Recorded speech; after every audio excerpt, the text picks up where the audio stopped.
Deadrock is back, and we start off where we left off with the field day, where all the students are currently killing each other, including the teachers. So where the game works is each class is pitted against each class, and the teachers, you kill another student, you get 1 point, you kill a teacher, you get 10 points. And before the game even started, they separated all of the students so they weren't with their own class. But somehow, Hani, Choco, and Fira were able to be all together. I don't know if they were separated at the beginning and just found each other real quick, or they all just teleported to the same place together. Either way, the three of them are currently just killing enemy students together. Fira's having a time of her life. She's really enjoying herself. Honey thinks she's an idiot because they're killing people. And Choco, of course, is just exhausted. Yakuto, on the other hand, is doing quite fine. He happens to run into Ars. He's just sitting there watching as Yakuto beats up other students. Yakuto then immediately goes in to attack him, but Ars is like, no, don't do that. I'm not here to fight. Now, this catches Yakuto off guard, combined with the fact that Yakuto actually gets scared for a second. When he gets up close to Iris, he realizes just how powerful this guy is, and he realizes fighting would be a bad idea. Iris is the third year and the leader of all the delinquents, and he basically starts rounding off all the things that Yakuto did, killing multiple teachers, including the principal, the pig chef, his own teacher. He also killed Cougar. Well, he thinks he killed Cougar. Cougar was actually killed by the vice principal. In fact, Yakuto was actually getting his ass kicked by Cougar. That's how strong he was. Cougar claimed to be the strongest in the head of the third years, but this guy apparently was the real head, and he just let Cougar be in charge because he had no interest in actually being in charge himself. Which is funny because the whole point of graduating from this school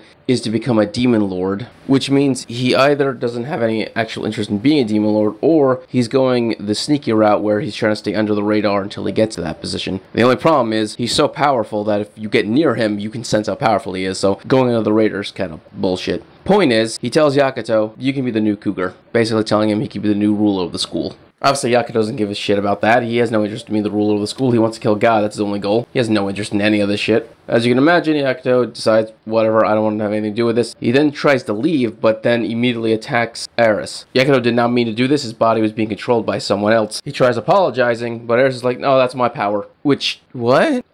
His power causes other people to attack him? I'm confused. Or was he trying to eliminate himself from the competition so he didn't have to take part in it? Because once he got punched in the face by Yakuto, even though he didn't die, Yakuto's point score went up by 1, implying that you don't actually have to kill your opponent as long as you take them out of the fight. So he used Yakuto to eliminate himself? That's the best thought I can think of. We jump over to Ryzen, who's just chopping people up, as always. That's when other students realize that he's the guy who got sliced to pieces by the chef, and they're like, how is he still alive? And Ryzen's response is, oh, we have a nasty necromancer in our class. And that's when we finally pop over to where we were left off in the last chapter, Mikoto versus Boldigar. Boldigar is laughing about what Mikoto said in the last chapter, which is that she's going to watch him die. He then asks, what, did I do something to you personally? And that's when Mikoto summoned an army of the undead, like she always does. Boldigar then points out that the whole reason why they were able to kill the vice principal was because she had help. There's no way a single student is going to be able to beat him by herself. And then in one move, out of the ground, fires multiple water jets that just annihilate all of her zombies. He then uses his tentacle hair to grab her and drag her under the water. Mikoto, calm as ever, immediately summons a bunch of fish skeletons, but Boldigar just blows them away with his water jet, and then he mentions that she would go for a pretty good price, planning on selling her, obviously. She continues to struggle, but then he uses electricity just to fry her. Now, it looked like she was knocked unconscious because she was slowly falling deeper and deeper into the water, but she was just waiting because she'd already summoned almost every fucking skeleton from the bottom of the depths of the ocean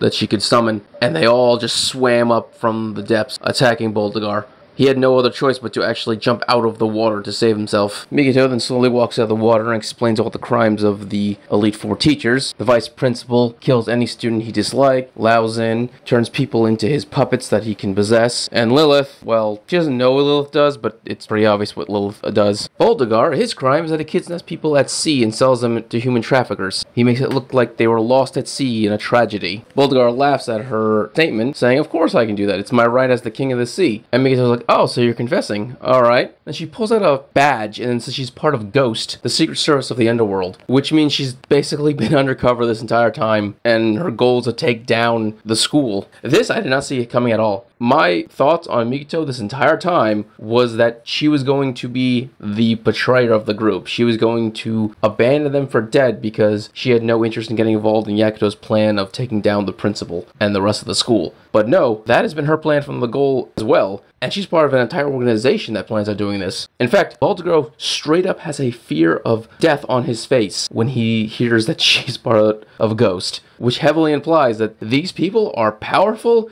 and heavily influential in the underworld to the point where he's in trouble. Not just that, but this also explains why Mikoto has been disgusted with the teacher's actions up to this point. I've always wondered, why was a woman who turned people into corpses have any issue with what's going on? Her morality doesn't make sense, but now I'm beginning to understand. A little bit. It's still a little wacky. Also, this heavily implies that the guy who is the Hunkatakuri descendant, that Four Arms who's making that giant magic circle under the school, he's also a member of Ghost. I'm now convinced that that is a giant teleportation circle, where they are going to teleport the entire school body and all of its teachers and God to some kind of point where Ghost and the school are just going to have a giant fight, where they're going to try to eliminate all the evil that's in this academy. When you really think about it, the pieces are really beginning to put together when it comes to all these side characters and what they're doing. But those are my thoughts and theories. Alright, if you enjoyed this video, subscribe, give it a thumbs up so you enjoy more Deadrock and other my things. Thank you and have a great day.